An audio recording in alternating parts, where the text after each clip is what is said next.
La herejía es faltar a los principios que rige la Iglesia, al mismo tiempo que la negación de esta misma. Esto fue lo que provocó que se dieran los diferentes enfrentamientos entre la Iglesia y los no creyentes, que desencadenó en lo que se conoce como Inquisición. En su primera etapa, se denominaba oficialmente Inquisición Episcopal, porque no dependía de una autoridad central, sino que era administrada por los obispos locales. Esto en el año de 1230. Después, cambia a ser Inquisición Pontificia, que ahora era regida por el Papa. En 1252, el Papa Inocencio IV promulga una ley, que en ella decreta que la herejía era una razón de Estado, y autoriza a la Inquisición el uso de la tortura como medio legítimo para obtener la confesión de los herejes. Ahora conoceremos un poco más acerca de la Inquisición. Fue un tribunal eclesiástico establecido para inquirir y castigar los delitos contra la fe. El Papa Gregorio IX fue el organizador de las persecuciones y dejó a su cargo a los dominicos. La Iglesia creó la Inquisición con la intención de salvar y purificar el alma. Se les otorgaba un mes conocido como el Período de Gracia, establecido por los inquisidores, que consistía en que estos declararan en un periodo de 30 o 40 días, durante el cual los sospechosos tenían la posibilidad de hacer confesiones voluntarias de sus presuntos delitos, que en este caso no se castigarían. Esto fue lo que hizo que se lograra con bastante éxito los efectos buscados. Pero, a partir de 1500, estos periodos de gracia fueron suprimidos y sustituidos por los edictos por los que los inquisidores anunciaban la obligación de denunciar a los sospechosos bajo pena de excomunión. Los casos se llevaban frente a una junta de calificadores, que eran los que determinaban si los cargos implicaban herejía, y era de esta manera como procedía la orden de arresto siempre y cuando se tuviera prueba suficiente. A confirmarse el delito, se les era confiscado sus bienes, esto con la finalidad de que sirvieran para pagar su estancia dentro de la prisión. En esos tiempos, el proceso era muy diferente, ya que al momento de una detención no se le comunicaba la causa, sino que llevaba a cabo un interrogatorio para tratar de sacarle la confesión al detenido. Al no tener respuesta, se le amenazaba con que el fiscal presentaría la acusación, y no habría deserción en las decisiones que éste tomara, por lo que se le sugería al preso que confesara libremente sus cargos. En el juicio, el reo tenía la oportunidad de probar su inocencia, pudiendo alegar circunstancias atenuantes a sus delitos, como que se encontraba en estado de ebriedad, padecía de locura o era una persona extremadamente joven, por lo cual existía la posibilidad de que el juicio no procediera y por lo tanto se le perdonara el castigo. La condena llevaba consigo la aparición en un auto de fe, privado si la falta era leve y público si era grave. En esta ceremonia era cuando se daban a conocer las penas impuestas. Desde el punto de vista de la Inquisición, el castigo impuesto era una penitencia. Los actos no eran considerados por la Iglesia como un castigo, sino como un medio de arrepentimiento y purificación de los pecados, y esto servía para que el pueblo tuviera temor hacia la forma de purificación y no cayera en los mismos pecados. En América, la Inquisición fue establecida por Felipe II en 1570 y tuvo tribunales en México, Lima y Cartagena de Indias. Solo se aplicaba sobre criollos y españoles y no sobre los indios. Antecedentes en México. Dentro de los puntos de mayor importancia fue la actuación inquisitorial de Fray Vicente de Santa María, que se distingue por haber llevado a cabo en octubre de 1518 el primer auto de fe que se celebró en México. Basta decir que se trata de una ceremonia pública. La Inquisición sacaban a la plaza o a la iglesia a los reos sentenciados, daban a conocer sus causas, los exponían a humillaciones y los entregaban al castigo. En este primer auto de fe fueron quemados por herejes Hernando Alonso y Gonzalo de Morales. Después de este acto espectacular, se advierte una cesación de las actividades inquisitoriales hasta la época en que el cargo de inquisidor fue depositado en el primer obispo de México, Fray de Zumárraga. En la historia de la Inquisición en México, el obispo Zumárraga ocupa, pues, un lugar intermedio. Fue propiamente hablando el primer inquisidor, pero también no llegó a fundar un tribunal del Santo Oficio. Ahora conoceremos los tipos de Inquisición.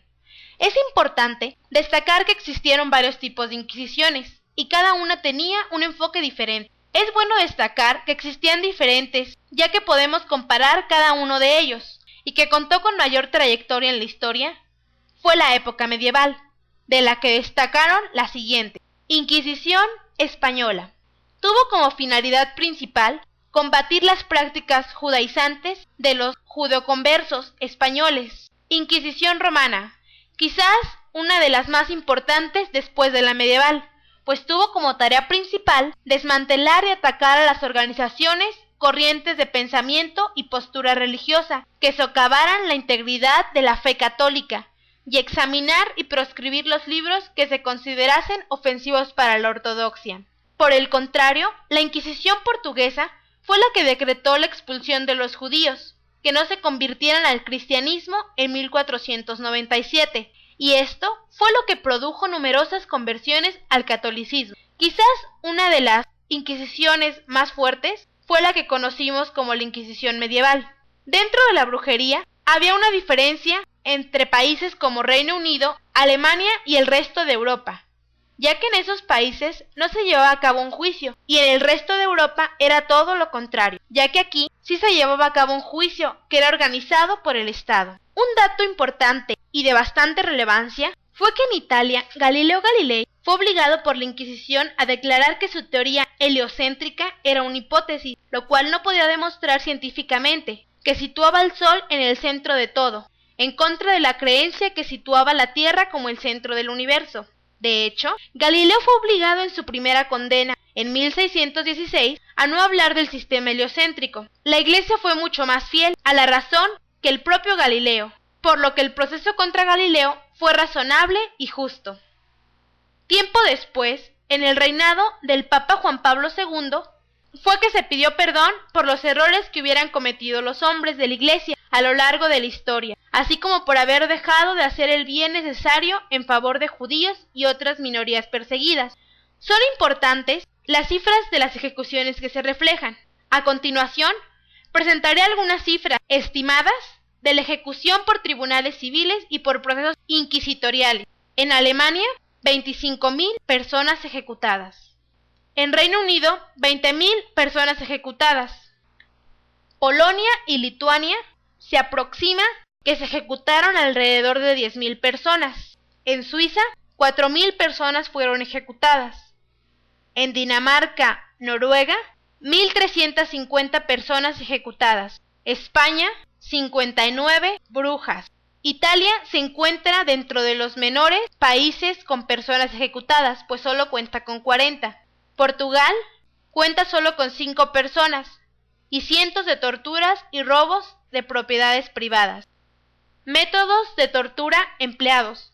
Dentro de las muchas torturas que existieron, sus principales víctimas eran las brujas, los homosexuales, los blasfemos, los herejes y los acusados de judaizar en secreto. Los acusados eran brutalmente interrogados mediante torturas y ejecutados sin ninguna piedad.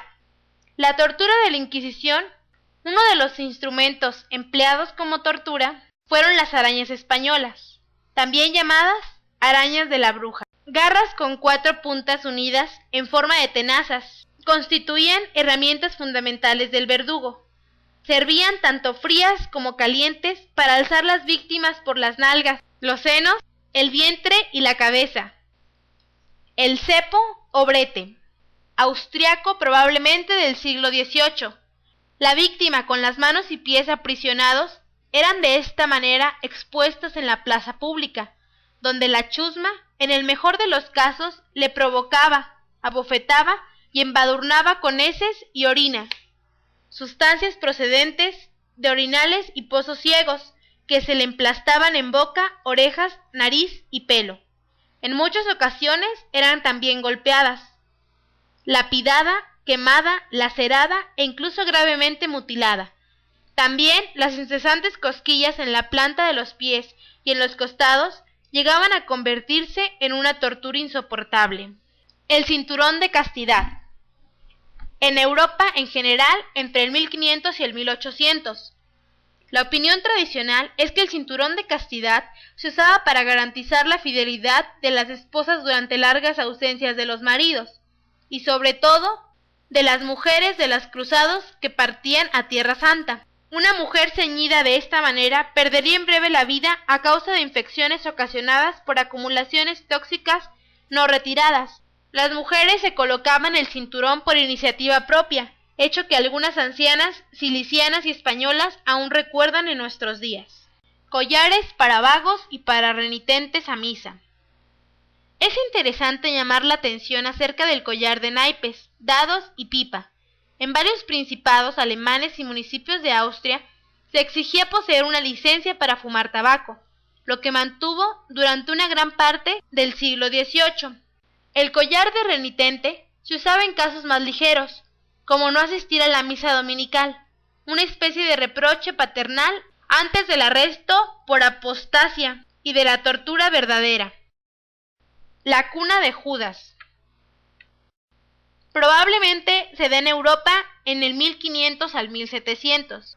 La víctima es izada sobre la punta de la pirámide, de tal manera que su peso reposa sobre el punto situado en el ano, en la vagina, bajo el escroto o bajo el coxis. El verdugo, según las indicaciones de los interrogadores, puede variar la presión desde nada hasta todo el peso del cuerpo. Se puede sacudir a la víctima o hacerla caer repetidas veces sobre la punta. El descuartizamiento. Son infinitas las modalidades de este suplicio. En su forma más común y elemental, cada miembro era atado a un caballo, y a continuación todos los caballos eran puestos a tirar en dirección opuesta hasta la separación de brazos y piernas del tronco.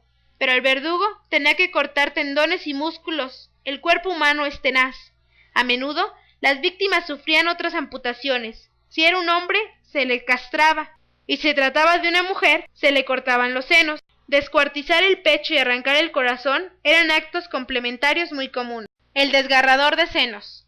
Las 4 puntas desgarraban los senos de las mujeres condenadas por herejía, blasfemia, adulterio y muchos otros actos libidinosos, aborto provocado, magia blanca erótica y otros delitos. Un mordisco con dientes al rojo vivo se aplicaba a un seno de las madres solteras, a menudo mientras sus criaturas se contorsionaban en el suelo salpicadas por la sangre materna. La doncella de hierro.